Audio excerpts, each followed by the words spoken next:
Hello, my name is Blanche Reyes, and this is my video presentation on the post-method era. So we're going to begin. Well, I would like to start off by saying that each day, I think that second language teaching and learning is becoming more innovative.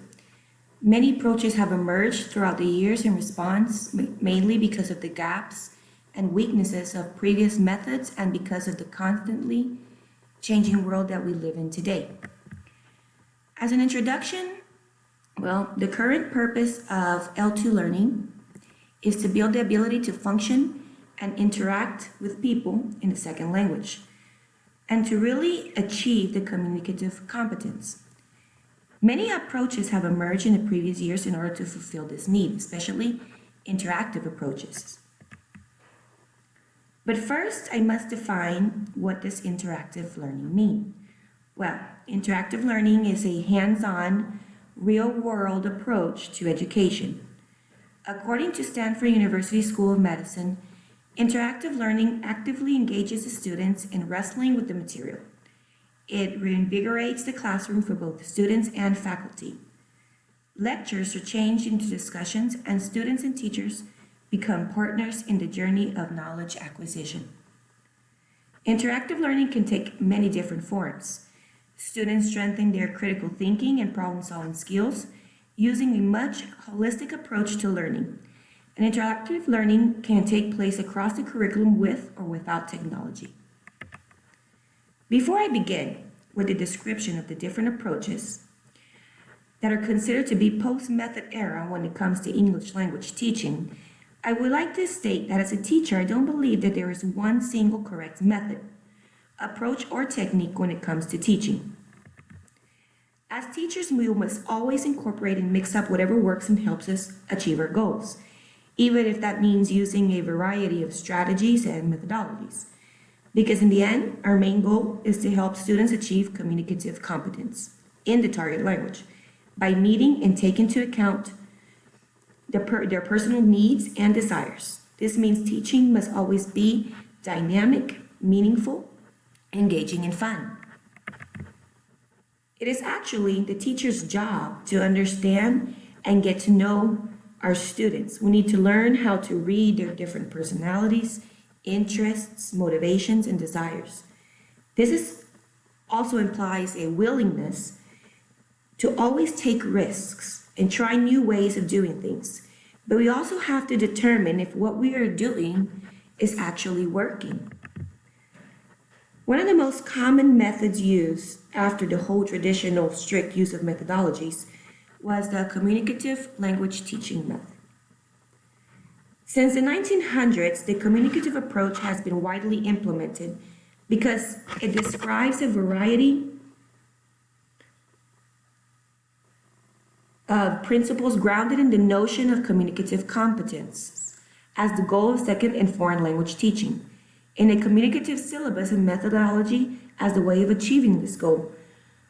Communicative language teaching has continued to evolve as our understanding of the processes of second language has evolved. Current communicative language teaching theory and practice is based on a number of different educational paradigms and traditions. So there is no single or agreed upon set of practices that characterize current communicative language teaching, but rather today it refers to a generally agreed upon principles that can be applied in different ways, depending mostly on the teaching context, the age of the learners, their level, their learning goals, and so on. The following core assumptions or variants of them underlie current practices in communicative language teaching. These are some of the assumptions. Number one, second language learning is facilitated when learners are engaged in interaction and meaningful communication. Number two, effective classroom learning tasks and exercises provide opportunities for students to negotiate meaning, expand their language resources, notice how language is used, and take part in meaningful interpersonal exchange. Number three, meaningful communication results from students processing content that is relevant, purposeful, interesting, and engaging. Number four, Communication is a holistic process that often calls upon the use of several language skills or modalities. Number 5, language learning is facilitated both by activities that involve inductive or discovery learning of underlying rules of language use and organization, as well as by those involving language analysis and reflection. Number 6, language learning is a gradual process that involves creative use of language and trial and error. Although errors are a normal product of learning, the ultimate goal is to be able to use a new language both accurately and fluently. Number 7, learners develop their own routes to language learning, progress at different rates, and have different needs and motivations for language learning. Number 8, successful language learning involves the use of effective learning and communication strategies. Number 9, the role of the teacher is that of a facilitator. The classroom is a community where learners learn through collaboration and sharing.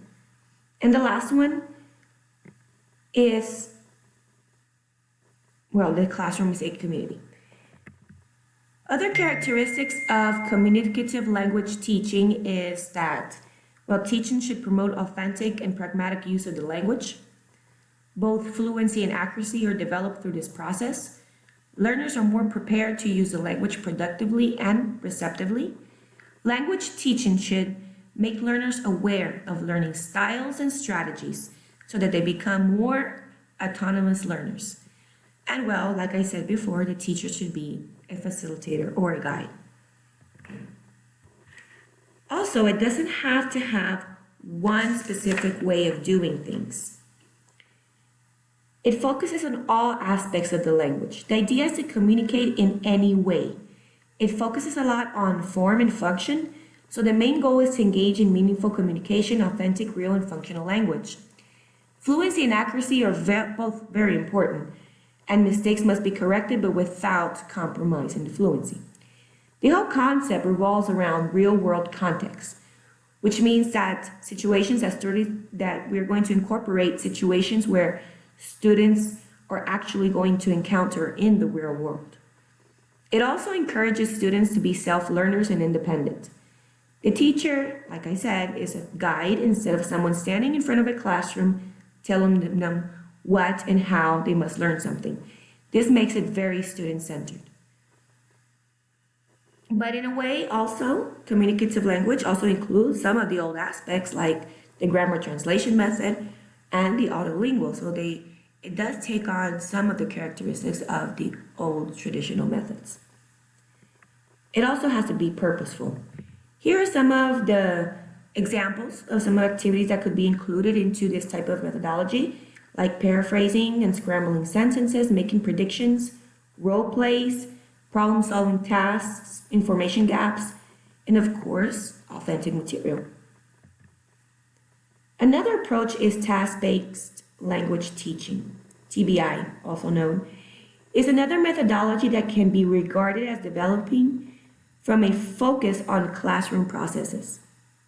In the case of TBI, the claim is that language learning will result from creating the right kinds of interactional processes in the classroom.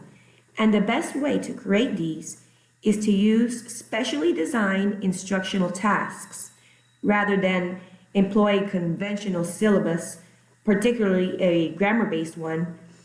And some of the advocates of this type of approach argue that grammar and other dimensions of the communicative competence can be developed as a byproduct of engaging learners in their interactive tasks. It focuses mostly on classes, activities, techniques that students must complete. So in a way, students will acquire the language they need when they need it in order to accomplish the task. And throughout the process, they are expected to practice the language. It could be something like a specific activity, a research, a project, but the focus isn't the language, it's the task. It doesn't give much importance to form and function, and the target language needs to be incorporated into the tasks in a way, so it must be designed by the teacher. It uses a analytical syllabus, sort of like a content base.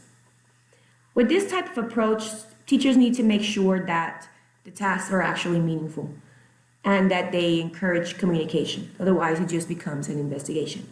And of course, at all times, students must be actively involved in constructing their own knowledge through their experience in problem solving.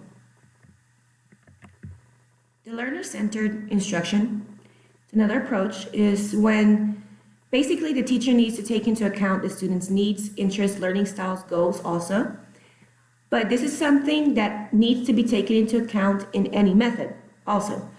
But the idea is to let students be part of the learning process.